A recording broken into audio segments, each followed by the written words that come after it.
En el primer capítulo hicimos distintas diferenciaciones, clasificaciones de lo que tiene que ver con la lógica.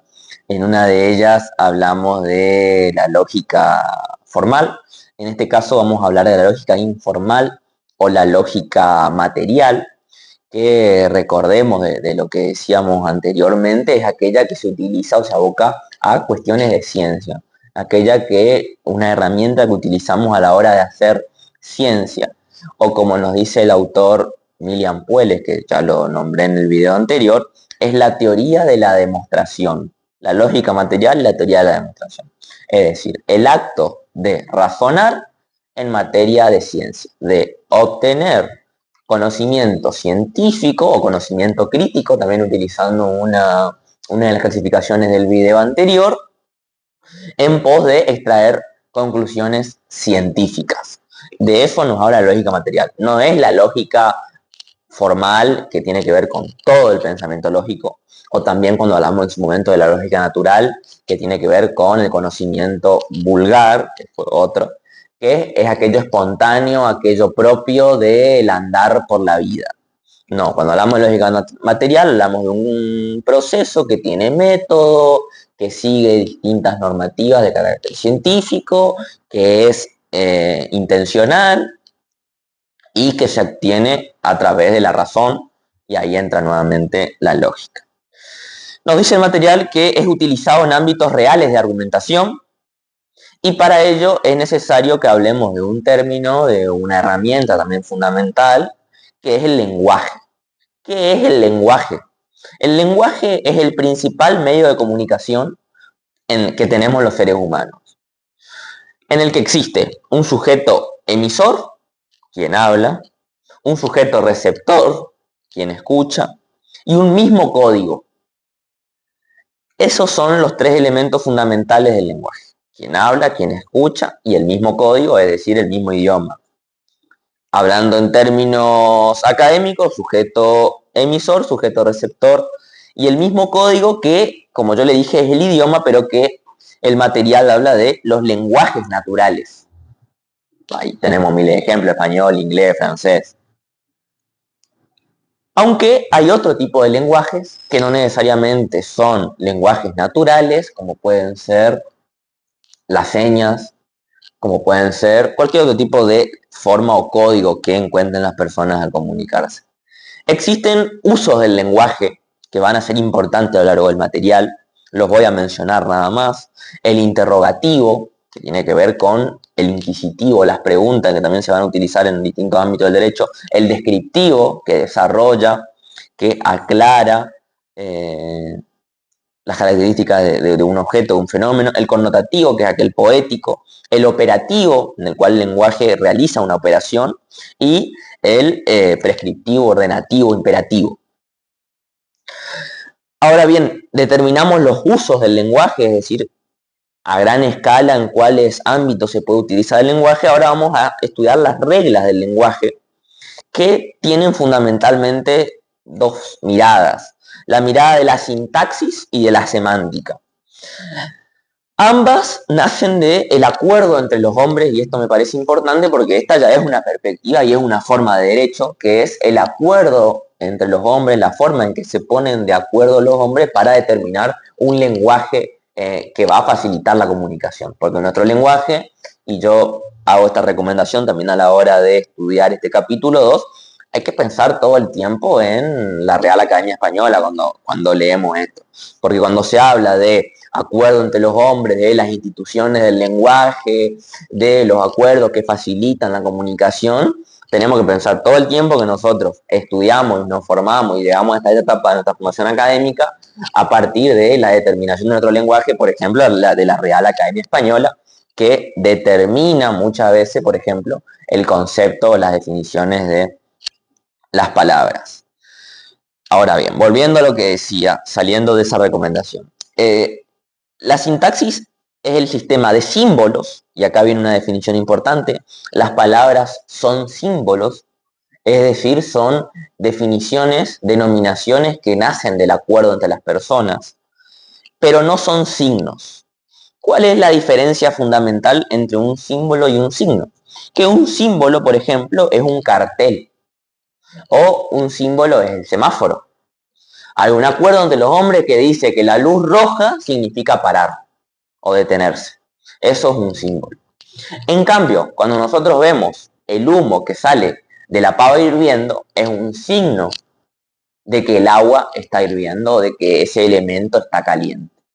Es decir, el signo es una demostración natural de algo. En cambio, el símbolo demuestra, tiene una definición, denomina algo que nace del acuerdo entre las personas. Esa diferencia es clave, la diferencia entre símbolo y signo. La sintaxis denomina, y a partir de acuerdo entre los hombres, los símbolos de nuestro lenguaje. Ahora bien, tenemos la semántica que se aboca pura y exclusivamente a el significado de las palabras, es decir, a estudiar qué significa cada palabra. En cambio, vuelvo a lo anterior, la sintaxis estudia las relaciones y las normas que existen en nuestro lenguaje. Y esto es fundamental porque, y esto es lo que tenemos que pensar y lo que nos invita a pensar el material, que cualquier persona puede usar un sonido determinado por ella misma para nombrar un objeto. Podemos elegir el sonido que queramos, porque las palabras al fin y al cabo son sonidos. Pero, de lo que describí anteriormente, se desprenden dos reglas o premisas fundamentales. En primer lugar es que si vamos a usar una palabra no común para determinar un objeto, tenemos que avisar que vamos a usar esa palabra propia por fuera del acuerdo de todas las personas para nombrar uno. Y la segunda es que, en caso de no querer hacerlo, podemos presumir que el uso común de las palabras es el que vamos a terminar utilizando. Es decir, si yo llamo a esto hoja, puedo presumir que lo voy a llamar hoja y que la otra persona lo va a llamar hoja porque hay un acuerdo que me antecede que así lo determina. Pero si yo a esto lo quiero llamar con cualquier otro sonido, cualquier otra palabra, lo tengo que avisar con anterioridad. Estas son dos reglas claras que las damos por hecho, pero que es lo que nos invita a pensar la lógica a la hora de estudiar. Por otro lado, y en este sentido, vale decir también que está la palabra derecho, que es una palabra que tiene muchas acepciones. Esto lo van a estudiar a lo largo de la carrera, sobre todo en Introducción al Derecho o en la Filosofía del Derecho, que es una, no lo vamos a tratar acá. ¿Cómo se define el derecho? ¿Qué es el derecho? Por otro lado, bueno, volvemos a la diferencia entre signo y símbolo. El signo nace de la relación natural, el símbolo de una relación convencional. Cuando hablamos de convención, hablamos del acuerdo entre los hombres. Y podemos determinar también, y esto me parece clave, que más allá de que no hay un acuerdo que nos antecede y una relación convencional, no hay una forma correcta de llamar. Las palabras no son correctas o incorrectas. Las palabras nacen de una relación convencional o pueden partir de una relación natural, es decir, por decisión propia, pero no son correctas o incorrectas. Si a esta hoja la quiero llamar de otra forma, no lo estoy haciendo ni correcta ni incorrectamente, simplemente me estoy corriendo de la norma. Pero esto es clave para lo que viene. Las palabras no son incorrectas ni incorrectas. Sí vale decir que todas las palabras tienen significado, pero no todas las cosas que tienen significado son palabras. Eso es importante. Todas las palabras tienen significado, pero no todas las cosas que tienen significado son palabras. Esto es una herramienta importante para la lectura y la comprensión de, el derecho. Ahora bien, cuando hablamos de otra palabra clave que va a salir en el material es de ambiguo. Muchas veces en el derecho se habla de ambigüedad, que es una forma de vaguedad. Un ejemplo de esto, un ejemplo constitucional, cuando hablamos de la moral pública. La Constitución en muchas partes, en las leyes, se habla de la moral pública. La moral pública es un término vago, es decir, un término que no tiene una definición clara, que va cambiando, que va mutando a lo largo de la historia, que puede ser de libre interpretación. La moral pública para mí puede ser una, la moral pública para quien está escuchando esto puede ser otra.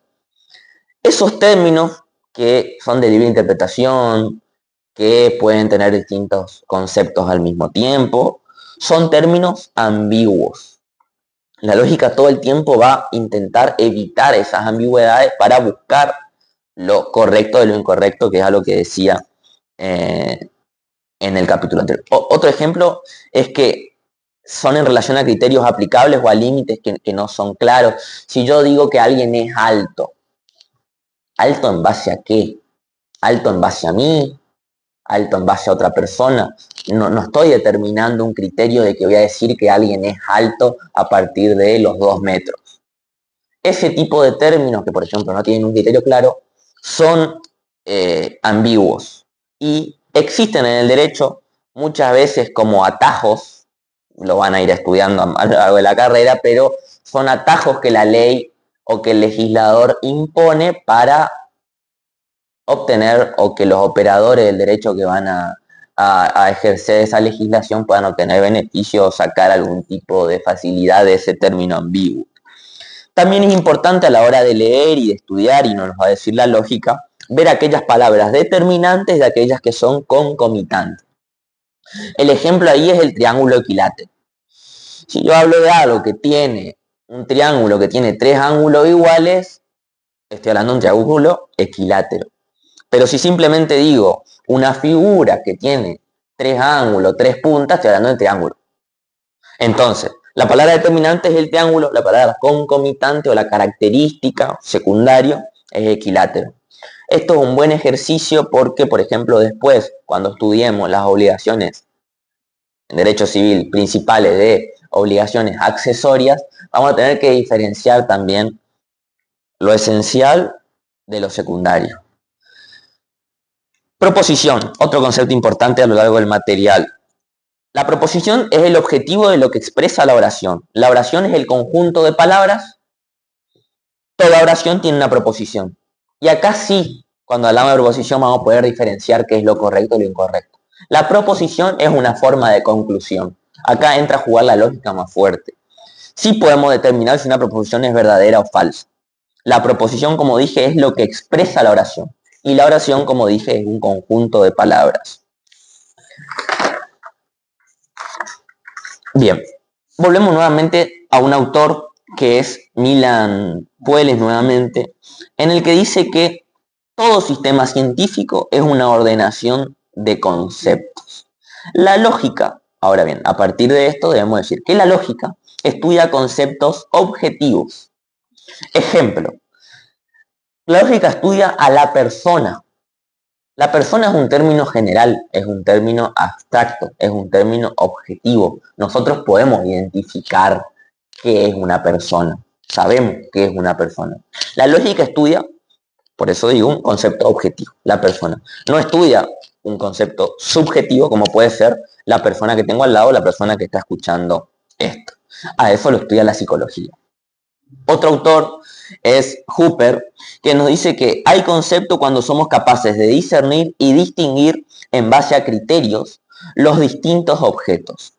Algunos de estos son sensoriales, como por ejemplo podemos determinar el color rojo.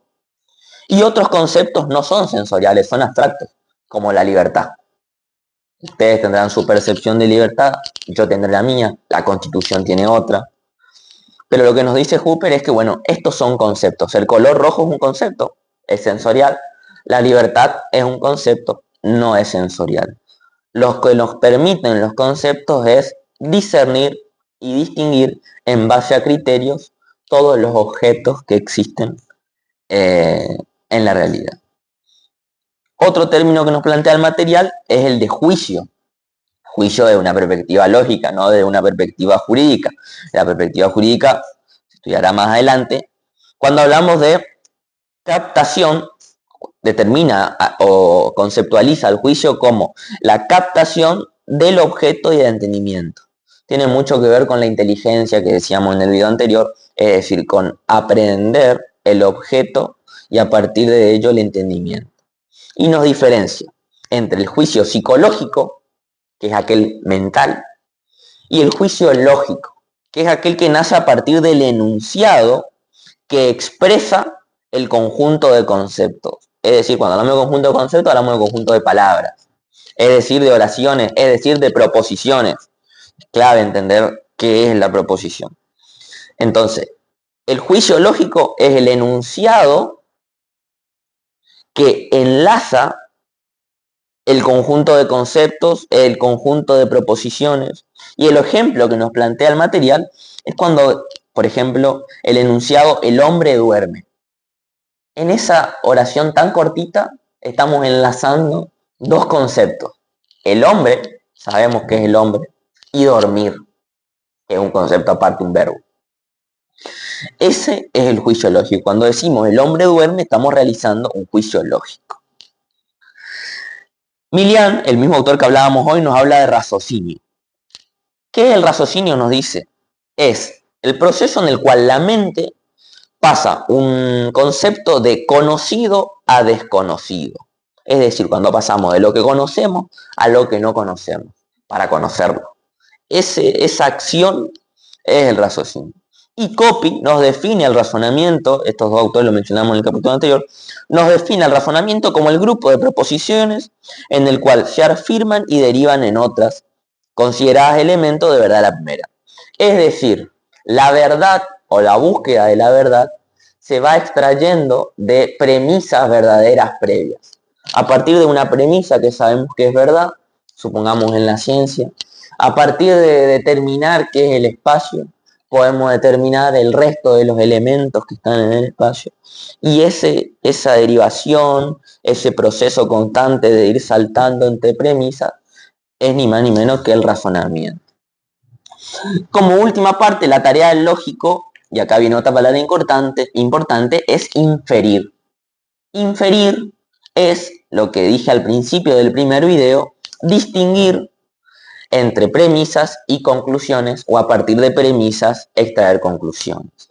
Un ejemplo de esto que nos plantea el material es el que nos dice que la democracia es buena o es un beneficio para los más pobres porque son mayoría y por ende podrán imponer sus ideas. De ahí tenemos que distinguir la conclusión, que es que la democracia es mejor para los pobres, de la premisa, que es que por ser mayoría van a poder imponer sus ideas. Ese es un ejemplo simple, fácil y básico del proceso de razonar. Ese es el ejemplo de un razonamiento. A partir de una premisa, extraemos una conclusión.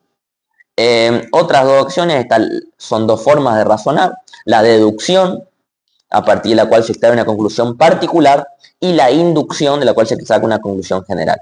Eso es importante que lo estudien así porque hay otra pregunta que puede salir. Deducción, conclusión particular. Inducción, conclusión general. La deducción, de lo más general, extraigo algo chiquito. Y la inducción, de lo chiquito, extraigo algo más amplio. Ambas son formas de inferir o de razonar. Y por último, está la definición de silogismo, que es la estructura lógica nuevamente, la estructura de razonamiento en el cual no pueden contener ni órdenes u otros usos que no sean predicados de falsedad o verdad. Es decir, el silogismo es el conjunto de razonamientos, es la estructura lógica en el cual se contienen predicados o proposiciones en los cuales se diferencia lo que es falso de lo que es verdadero.